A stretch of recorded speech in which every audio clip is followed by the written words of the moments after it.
ಬೆಳಗಾವಿ ಇದು ಬರೀ ಒಂದು ಊರಲ್ಲ, ಬದಲಾಗಿ ಶತಮಾನಗಳ ಇತಿಹಾಸ, ಸಂಸ್ಕೃತಿ, ಬದಲಾವಣೆಗಳನ್ನ ತನ್ನೊಳಗೆ ಬಚ್ಚಿಟ್ಕೊಂಡಿರುವ ಒಂದು ಜೀವಂತ ಕಥೆ. ಬನ್ನಿ, ಇವತ್ತು ಬೆಳಗಾವಿ ಜಿಲ್ಲೆಯ ಆ ಶ್ರೀಮಂತ, ಬಹುಪದರದ ಇತಿಹಾಸದ ಪುಟಗಳನ್ನ ಒಮ್ಮೆ ತಿರುವಿ ಹಾಕೋಣ.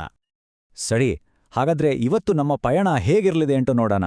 ನಾವು ಬೆಳಗಾವಿಯ ಪ್ರಾಚೀನ ಕಾಲದ ಅಡಿಪಾಯಗಳಿಂದ ಶುರು ಮಾಡಿ ದೊಡ್ಡ ದೊಡ್ಡ ಸಾಮ್ರಾಜ್ಯಗಳ ಯುಗಲ ಮೂಲಕ ಹಾದುಹೋಗಿ ಸಂಘರ್ಷದ ಕಾಲಘಟ್ಟವನ್ನು ದಾಟಿ ಆಧುನಿಕ ಕರ್ನಾಟಕದಲ್ಲಿ ಅದು ಬೆಳೆದು ಬಂದ ರೀತಿ ಮತ್ತು ಇವತ್ತಿನ ಬೆಳಗಾವಿ ಹೇಗಿದೆ ಅನ್ನೋವರೆಗೂ ಎಲ್ಲವನ್ನೂ ನೋಡೋಣ. ಬನ್ನಿ, ನಮ್ಮ ಪಯಣವನ್ನ ಶುರು ಮಾಡೋಣ ಎಲ್ಲೋ ದೂರದ ಹಳೇ ಕಾಲದಿಂದ, ಅಂದ್ರೆ ಈ ಪ್ರದೇಶದಲ್ಲಿ ಮನುಷ್ಯನ ಮೊದಲ ಹೆಜ್ಜೆಗುರುತುಗಳು ಸಿಕ್ಕಿದಾಗಿನಿಂದ. ಬೆಳಗಾವಿಯ ನೆಲ ಇದೆಯಲ್ಲ, ಅದರ ಕತೆ ಶುರುವಾಗೋದೇ ಶಿಲಾಯುಗದಿಂದ. ಇಲ್ಲಿನ ಸಮೃದ್ಧ ಮಳೆ, ದಟ್ಟ ಕಾಡುಗಳು, ಹರಿಯೋ ನದಿಗಳು, ಇದೆಲ್ಲ ಪ್ರಾಚೀನ ಮಾನವ ಸಮುದಾಯಗಳು ನೆಲೆಸೋಕೆ ಹೇಳಿ ಮಾಡಿಸಿದ ಜಾಗವಾಗಿತ್ತು. ಅಷ್ಟೇ ಅಲ್ಲ, ಮಹಾಭಾರತದ ಕಾಲದಲ್ಲಿ ಪಾಂಡವರು ವನವಾಸದಲ್ಲಿದ್ದಾಗ ಇಲ್ಲೇ ತಂಗಿದ್ರು ಅಂತಲೂ ಜನಪದ ಕತೆಗಳು ಹೇಳ್ತವೆ. ಅಂದ್ರೆ ಈ ನೆಲದ ಸಾಂಸ್ಕೃತಿಕ ಬೇರುಗಳು ಎಷ್ಟು ಆಳವಾಗಿವೆ ಅಂತ ನೀವೇ ಯೋಚನೆ ಮಾಡಿ. ಹಾಗಾದ್ರೆ ಬರೀ ವಾಸಸ್ಥಾನವಾಗಿದ್ದ ಈ ಜಾಗ ದಕ್ಷಿಣ ಭಾರತದ ದೊಡ್ಡ ದೊಡ್ಡ ಸಾಮ್ರಾಜ್ಯಗಳ ಕಣ್ಣಿಗೆ ಬೀಳೋಕಿ ಶುರುವಾಗಿದ್ದು ಹೇಗೆ? ಅದು ಅಧಿಕಾರದ ಹೆಬ್ಬಾಗಿಲಾಗಿ ಬದಲಾಗಿದ್ದು ಹೇಗೆ ಅಂತ ಈಗ ನೋಡೋಣ. 1500 ವರ್ಷಗಳಿಗೂ ಹೆಚ್ಚು ಕಾಲ ಯೋಚನೆ ಮಾಡಿ, ಬೆಳಗಾವಿಯನ್ನ ಒಂದಾದ ಮೇಲೆ ಒಂದರಂತೆ ಎಷ್ಟು ಪ್ರಬಲ ರಾಜವಂಶಗಳು ಆಳಿವೆ. ಶಾತವಾಹನರಿಂದ ಹಿಡಿದು ವಿಜಯನಗರ ಸಾಮ್ರಾಜ್ಯದವರೆಗೂ ಪ್ರತಿಯೊಂದು ಸಾಮ್ರಾಜ್ಯಕ್ಕೂ ಈ ಜಾಗದ ಮೇಲೆ ಒಂದು ಕಣ್ಣಿತ್ತು. ಇದು ಬೆಳಗಾವಿಯ ಭವಿಷ್ಯವನ್ನೇ ರೂಪಿಸ್ಬಿಡ್ತು. ಇಲ್ಲಿಗೆ ಬಂದ ಪ್ರತಿಯೊಂದು ರಾಜವಂಶವೂ ಬರೀ ಆಳ್ಲಿಲ್ಲ, ಬೆಳಗಾವಿಗ ತಮ್ಮದೇ ಆದ ಕೊಡುಗೆ ಕೊಟ್ಟು ಹೋದ್ರು. ಶಾತವಾಹನರು ವ್ಯಾಪಾರ ಮಾರ್ಗಗಳನ್ನು ಇಲ್ಲಿಗೆ ತಂದ್ರೆ, ಬಾದಾಮಿ ಚಾಲುಕ್ಯರು ಸುಂದರ ದೇವಸ್ಥಾನಗಳು, ಕೆರೆಕಟ್ಟೆಗಳು, ಕೋಟೆಗಳನ್ನ ಕಟ್ಟಿ ಇದನ್ನೊಂದು ಸಾಂಸ್ಕೃತಿಕ ಕೇಂದ್ರವನ್ನಾಗಿ ಮಾಡಿದ್ರು. ಆಮೇಲೆ ಬಂದ ರಾಷ್ಟ್ರಕೂಟರು ಇದನ್ನೊಂದು ಪ್ರಮುಖ ಆಡಳಿತ ಕೇಂದ್ರವಾಗಿ ರೂಪಿಸಿದ್ರು. ನಾವಿವತ್ತು ನೋಡೋ ಬೆಳಗಾವಿಯ ಅಸಲಿ ಸ್ವರೂಪಕ್ಕೆ ಅಡಿಪಾಯ ಹಾಕಿದ್ದು ಇದೇ ಮಧ್ಯಕಾಲೀನ ಯುಗದಲ್ಲಿ. ಕಲ್ಯಾಣ ಚಾಲುಕ್ಯರು ಇವತ್ತಿಗೂ ಗಟ್ಟಿಯಾಗಿ ನಿಂತಿರೋ ಬೆಳಗಾವಿ ಕೋಟೆ ಮತ್ತೆ ಹಳೆ ನಗರ ಪ್ರದೇಶಗಳನ್ನ ಕಟ್ಟಿಸಿದ್ರು. ಹೊಯ್ಸಳರ ಕಾಲದಲ್ಲಿ ವ್ಯಾಪಾರ ವಹಿವಾಟು ಜೋರಾದ್ರೆ, ವಿಜಯನಗರ ಸಾಮ್ರಾಜ್ಯ ಇದನ್ನ ತನ್ನ ಉತ್ತರದ ಗಡಿ ಕಾಯೋಕೆ ಒಂದು ಅಜೇಯ ಸೇನಾ ನೆಲೆಯಾಗಿ ಮಾಡಿಬಿಡ್ತು. ವಿಜಯನಗರ ಸಾಮ್ರಾಜ್ಯದ ಪತನದ ನಂತರ ದಕ್ಷಿಣ ಭಾರತದಲ್ಲಿ ಒಂದು ರೀತಿಯ ಪವರ್ ವ್ಯಾಕ್ಯೂಮ್ ಸೃಷ್ಟಿಯಾಗುತ್ತೆ. ಇದೇ ಹೊತ್ತಲ್ಲಿ ಹೊಸ ಶಕ್ತಿಗಳು ಬೆಳಗಾವಿಯ ಮೇಲೆ ಕಣ್ಣು ಹಾಕ್ತವೆ. ಇಲ್ಲಿಂದ ಶುರುವಾಗುತ್ತೆ ಸಂಘರ್ಷ ಮತ್ತು ಸಾಂಸ್ಕೃತಿಕ ಸಮ್ಮೇಳನದ ಒಂದು ಹೊಸ ಯುಗ. ಮುಂದಿನ 2 ಶತಮಾನಗಳನ್ನು ನೋಡಿದ್ರೆ ಬೆಳಗಾವಿ ಎಷ್ಟು ಬೇಗ ಕೈ ಬದಲಾಯಿಸ್ತು ಅಂತಂದ್ರೆ ಆಶ್ಚರ್ಯ ಆಗತ್ತೆ. ದಕ್ಕನ್ ಪ್ರಸ್ಥಭೂಮಿಗೂ ಕರಾವಳಿಗೂ ನಡುವೆ ಇದ್ದುದರಿಂದ ಇದನ್ನ ತಮ್ಮ ಹಿಡಿತದಲ್ಲಿಟ್ಕೊಳ್ಳಕ್ಕೆ ಆದಿಲ್ ಶಾಹಿಗಳು, ಮೈಸೂರು ಅರಸರು, ಮರಾಠರು, ಕೊನೆಗೆ ಬ್ರಿಟಿಷರು ಎಲ್ಲರೂ ಹೋರಾಡಿದ್ರು. ಬಿಜಾಪುರದ ಆದಿಲ್ ಶಾಹಿಗಳು ಬಂದಾಗ ಬೆಳಗಾವಿ ಕೋಟೆಯನ್ನ ಇನ್ನಷ್ಟು ಬಲಪಡಿಸಿದ್ರು.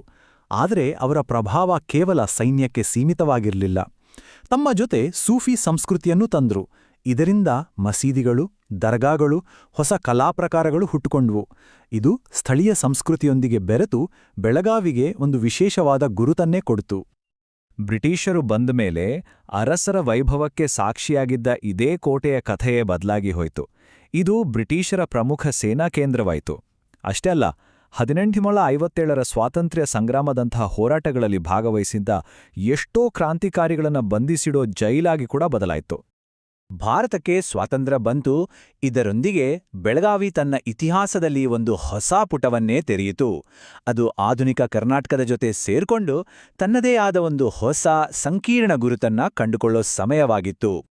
1956ರಲ್ಲಿ ಭಾಷಾವಾರು ಪ್ರಾಂತ್ಯಗಳ ವಿಂಗಡಣೆಯಾದಾಗ ಬೆಳಗಾವಿಯನ್ನ ಆಗಿನ ಮೈಸೂರು ರಾಜ್ಯಕ್ಕೆ, ಅಂದ್ರೆ ಇವತ್ತಿನ ಕರ್ನಾಟಕಕ್ಕೆ ಸೇರಿಸಲಾಯಿತು. ಆದರೆ ಇಲ್ಲಿದ್ದ ಮರಾಠಿ ಭಾಷಿಕರ ಸಂಖ್ಯೆಯ ಆಧಾರದ ಮೇಲೆ ಮಹಾರಾಷ್ಟ್ರ ಈ ಪ್ರದೇಶ ತಮ್ಮದು ಅಂತ ವಾದಿಸಿತು. ಇದು ದಶಕಗಳ ಕಾಲದಿಂದಲೂ ಇತ್ಯರ್ಥವಾಗದ ಗಡಿ ವಿವಾದಕ್ಕೆ ಕಾರಣವಾಯಿತು.